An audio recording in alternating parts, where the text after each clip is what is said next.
Hi guys, Drew here, and we've got an interesting topic to talk about in today's video, and it's regarding the QMJHL. You may notice I'm wearing a Halifax Mooseheads t-shirt, but I may not be able to wear it anymore because there's a possible chance that we got a QMJHL team coming to the province of Newfoundland and Labrador. There's rumors going around that Glenn Stanford is possibly trying to get the Acadie Bathurst Titan to relocate to St. John's, Newfoundland to play at the Mary Brown's Center. It's only rumors, it's not official by any means, but there's a lot of rumors going around that this can possibly happen. So don't get your hopes up, but then again, make sure to stay tuned for what can possibly happen in this upcoming year. Okay, so I have a few questions regarding what's the staff going to be like, who's the owners going to be, and all that kind of stuff. So those questions will probably be answered, in my opinion, what I think can possibly happen.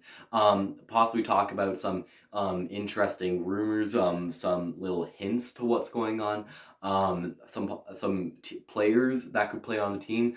But I just wanted to get started off. Who could the owner be? Because we have heard that Glenn Stanford is possibly interested in purchasing, but I don't think he's going to be the owner because I think he'll more so be the president of the team instead of the owner. So you're probably going to have to find an owner. And will it be Deacon Sports and Entertainment again?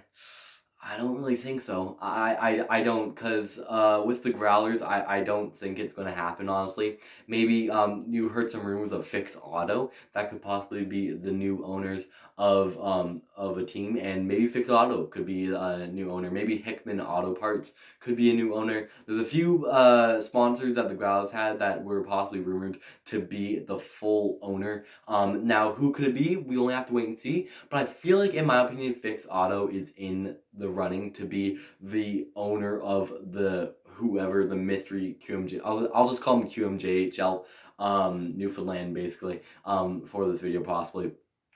So I have a few. Talking about names. I have a few name concepts for the team and what can be the name for the team. So I'm just gonna go off two recent names that we've heard before. Obviously, the Newfoundland Growlers. I have that up there and up there, and there's a little flag right there. Got a wall right in front of me right here.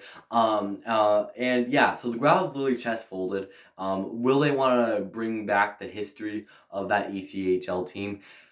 I don't know. It seems like the fans want it. But do the maybe Fix Auto, or does Glenn Stanford want that? For the Growlers to be returning, except in a different league. I don't really know. Maybe it can happen. Maybe it will not. We'll only have to wait and see. I know there's a lot of people that would really like that to happen. There's a lot of people that wouldn't.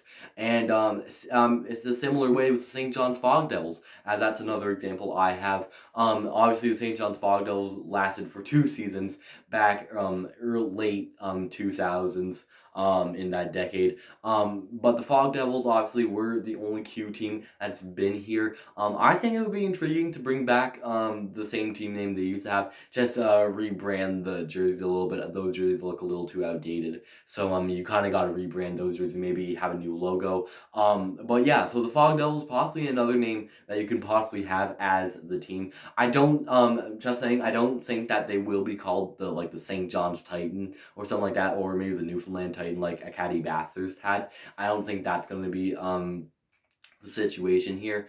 But the one team name that I personally really think should be the name, and some people who know me on like Twitter and Facebook and all of those, they probably know what this answer is going to be. I really like the name the Newfoundland Regiment. Honestly, if you don't know what the Newfoundland Regiment is, it was the basically like the war group that went out in the battlefields during World War One. And I think it would be respectful to name it after the Newfoundland Regiment. Maybe have the logo similar, just rebranded a little bit as the Newfoundland Regiment logo. If you don't know what the Newfoundland Regiment logo is, it's actually kind of like a caribou look, almost kind of like the Mooseheads logo, just a little bit different, not an H or anything like that there. But I think you could rebrand it a little bit, like looking like a caribou almost. But I think the Newfoundland Regiment, honestly, would be an awesome name for a sports team here. And the Let's Go Regiment chants, that would be pretty solid as well. And yeah, that I think that would be a perfect name. They kind of went that route with the Growlers, as the Growlers, a Newfoundland dog, is supposed to be represented by Chief, basically the mascot of the Newfoundland Regiment. But I think just plain out naming the team the Newfoundland Regiment would be personally my favorite. Honestly, I think that would be an awesome name to name the team. But a little hint to notice here is that the poll on Twitter that the Q posted, what is that about? Honestly, they made a post saying, out of all the QMJHL teams that have existed, which team do you miss the most? And about 80% of the votes were all for the St. John's Fog Devils. Maybe it's a sign. Maybe it is. I don't know. But they had a few other teams like a team from Lewiston, Maine, I believe, a team from Montreal as well, and then there was another one, I don't remember the name, but the St. John's Fog Devils had 80% of the vote. Clearly, the fans want a hockey back on the Rock and maybe some junior hockey as well. So, pretty interesting on how that can happen. But for the Acadie Bathurst Titan, you were probably wondering, why Acadie Bathurst? Why them? Why would you want to relocate them instead of some other teams, maybe like Blainesville or somewhere like that? The opening night attendance for Acadie Bathurst was 1,171. They almost went under 1,000 fans, folks. That's a bit rough. That is a bit rough. That's almost the capacity of CBS Arena. That was at the game, pretty much. Not that great of an attendance at the Acadie Bathurst Titan home opener, and especially since it was opening night, you kind of want the fans to be there. But it just didn't happen for Bathurst. And does this mean that because the attendances don't show, will they come to Newfoundland? We're gonna have to wait and see. This is what I'm trying to talk about here in this video test. Will it happen? And what are some hints for that? And another interesting thing. So the you know the NHL, AHL, ECHL. For the QMJHL, it's basically the Q and the league called the MHL and then the MJAHL, basically. So those are like the kind of the three leagues. I think that for like an affiliate in the MHL, I think a team in Corner Brook would work, honestly. Maybe have the same ownership group in Corner Brook for the MHL. That's basically like Junior A, I think, maybe. But yeah, I think that would possibly work for just Corner Brook in general. Their senior hockey games are able to sell out. Will that happen in the MHL? Possibly.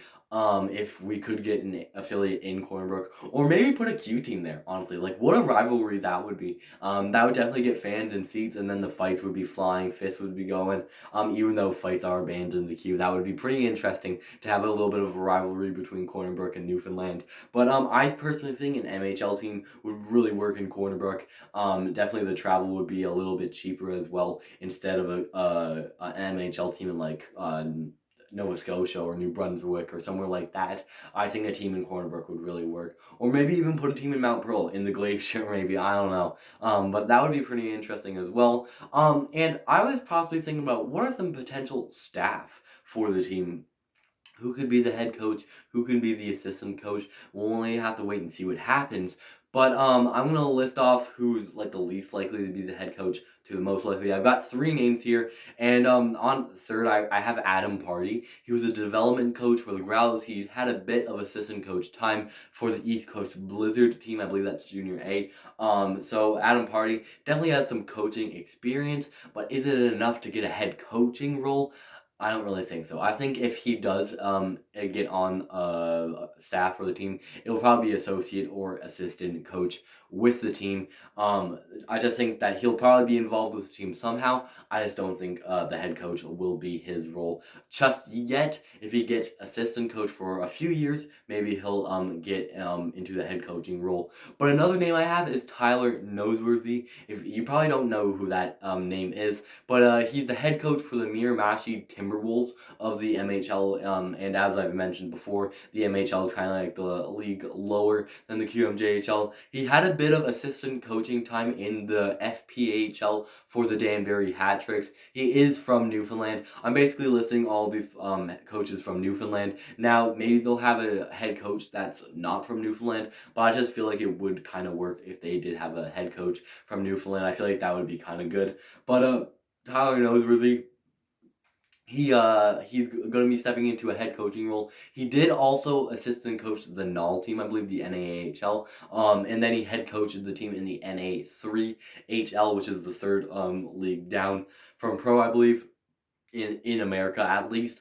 But then he moved to Miramachi this year, and he's going to be doing some MHL head coaching this year for that team in the MHL. So he could possibly be a head coach. Honestly, I could see him better than Adam Party, but honestly, I think it could be Adam Party, assistant coach, Tyler Noseworthy, associate coach, and then for the head coaching role, I have a name that you've probably heard before. That's the head coach of the St. John's Sea Dogs, Travis Crickard. I may pronounce the last name wrong, and maybe it's Crickard or maybe it's Crickard. I'll call it Crickard, I guess. I mean, it could be either or, but he's been the head coach for St. John for a few years now. But I feel like with that QMJHL head coaching experience already, he could bring that to the Rock and head coach his hometown, and his hometown will be behind him as well. I feel like this would work out a lot for him, and I feel like that's what the fans would kind of want, I guess, in the Q, to have Crickard as the head coach. And so that's basically my list. I think Adam Party will get assistant coach. Then as the associates coach, I have Tyler Noseworthy, and then at the head coach, I have Travis Crickard. And now I just want to list off a few Q players that are from Newfoundland. So a few names here on my list. I'll be looking down as I list off because I have a lot of players on this list. We have Jabez Seymour, Ty Pettigrew, Kalen Blake, Marcus Kiersey, Matthew Butler, Riley Mercer, and Matthew Rontondi, I believe the name is. A few names to list off there. You probably know Riley Mercer the best. He's played a bit in NHL training camps, hasn't gotten an NHL role just yet, but I believe he is heading into his final year in the Q, so I don't think he'll be playing on the team. But Kalen Blake it made the opening night roster for the Halifax Mooseheads. I'll probably be watching him a lot since Halifax is basically my favorite team in the Q currently. It may not when a Q team possibly comes to the province, but I'll be watching a bit of Kalen Blake this year. And then Jabez Seymour headed into his rookie year last year. He's heading into his second year. He actually was tied for the Q in fights, so he's a bit of maybe like a James Melindy player on the team if he gets on the team next year, if the Q team does end up coming. But Jabez Seymour, definitely a good fighter, and he is able to rack up points here and there. Ty Pettigrew is another good name. He played really well for Team Newfoundland at the Winter Games, Winter Canada Games a few years back. He played pretty well. He's another notable name, but that's basically it for the notable names in the Q. Maybe some of them could be on the Q team in St. John's if they do end up coming. But that's it for basically the Q players' names. And then there's a bunch of other there's a bunch of other MHL players that are born in Newfoundland. There's a bunch actually, and also in the MJAHL. Maybe some of them could also possibly make the Q team, possibly. But there are a lot of players from Newfoundland that are playing junior hockey, so we won't have to worry about how the Growls handled things. If you don't understand what I'm talking about, basically they had AHL players, and it was just all the way down, and then a few ECHL signed players, and when a player would get injured, they just call somebody up from senior. Like, it wasn't that great. With the Q team, I feel like this would kind of work out.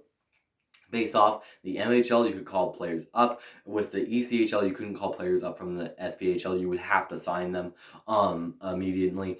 But with the MHL, you could just call players up and easily, or if you can't call them up in time, we've got Junior B teams here. I've been covering the St. John's Junior Cap so far this year. We got the Mount Pearl Blades as well, Paradise Warriors. There's a bunch of teams in the SJJHL, that's Junior B. If you were wondering, they could possibly play for like one game in the Q maybe. But yeah, that's basically what I just wanted to discuss for a quick second there. And if you were wondering, most Q teams with the Growlers, their practice facility was the Mary Brown Center. When it came to like the playoffs, they would practice at the smaller Glacier Arena.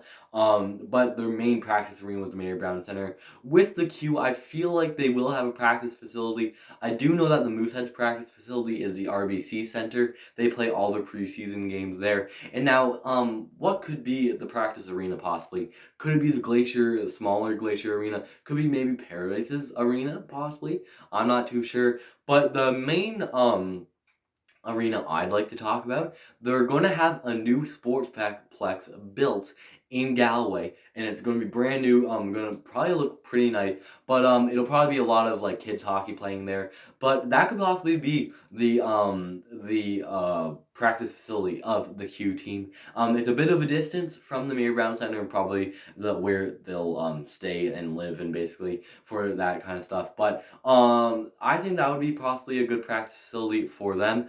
But that's basically just all I wanted to talk about with the practice facility. And now people are they just gave up when the ground was folded. And my question is, do people want to buy tickets after the history with St. John's Sports and Entertainment and the teams that have folded in the past, like the Growls, the Ice Caps, the Fog Devils, the Baby Leafs? You can name them all. But do fans want to arrive at games? Obviously, I listed that there was just a little bit over 1,000 fans at the Acadie Bathurst game, and would it be like that if there was a team like that here? I don't really know. We'll only have to wait and see what happens if we do end up getting a team. I hope you guys come to the games. I'll definitely be getting season tickets unless I don't get a role with the team possibly. I don't know. We'll only wait to see what happens. I'm not asking for anything though. And will Buddy Jr. be the mascot? I basically think so. Maybe if the Fog Devils are a team, I don't think he will be the mascot. I believe the Fog Devils have their own custom mascot. Maybe he'll make the return. I forget his name. If I did remember it, I would probably bring it up. And this is the thing I think most fans want. In the Q, they have Eastlink that basically live streams most of their games.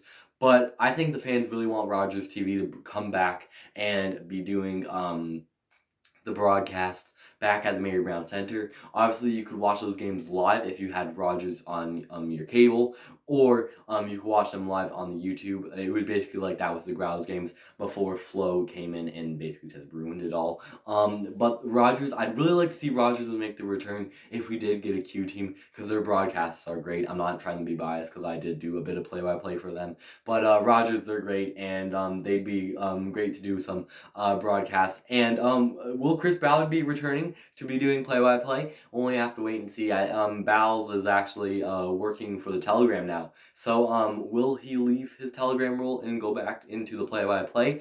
I can hope so. I really liked Val's voice. It was awesome. And maybe he could make the return for the Q team possibly. Ben Murphy maybe making the return as the color commentator. But yeah, so that's basically all I wanted to deep dive. It's an 18-minute video. I'm sorry. It's a bit of a long video. I really wanted to discuss as much as I could.